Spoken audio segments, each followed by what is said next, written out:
Terima kasih masih bersama kami dalam Kompas Aceh. Saudara, Kementerian Hukum dan Hak Asasi Manusia Provinsi Aceh bersama Direktorat Jenderal Kekayaan Intelektual menyalurkan bantuan bagi korban banjir di Aceh Utara senilai 100 juta rupiah. Bantuan berupa barang ini diberikan sesuai kebutuhan korban banjir. Selain untuk masyarakat, bantuan ini juga diberikan kepada Lapas Kelas 2 Belok Sukun yang juga terdampak oleh banjir. Untuk membantu korban banjir di Aceh Utara, Kementerian Hukum dan Hak Asasi Manusia Provinsi Aceh bersama Direktorat Jenderal Kekayaan Intelektual menyalurkan bantuan senilai 100 juta rupiah. Bantuan yang diberikan dalam bentuk barang sesuai dengan kebutuhan korban banjir, di antaranya sembako, sajadah, rubber boat, cinsat, tikar plastik, selimut, dan kebutuhan pokok lainnya. Kita menyerahkan uang senilai 100 juta, nah ini yang dibelikan paket oleh wilayah untuk diberikan berbagai bentuk ya, dalam berbagai bentuk dengan sejumlah uang itu.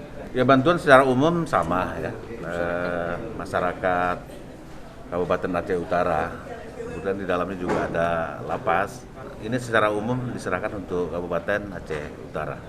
Selain untuk warga di Aceh Utara, bantuan ini juga diberikan kepada Lapas Kelas 2 Belok Sukun Aceh Utara yang juga terdampak oleh banjir.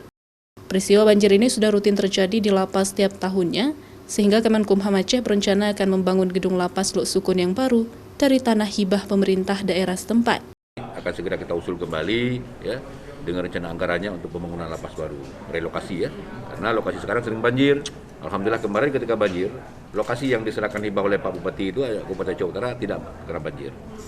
Sebagai dijelaskan oleh Pak Asisten tadi, rupanya dia sudah menyeberangi daripada tanggul itu, makanya nggak banjir.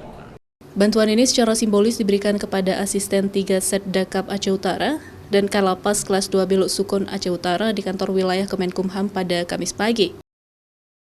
Nova Misdayanti, Kompas TV, Banda Aceh.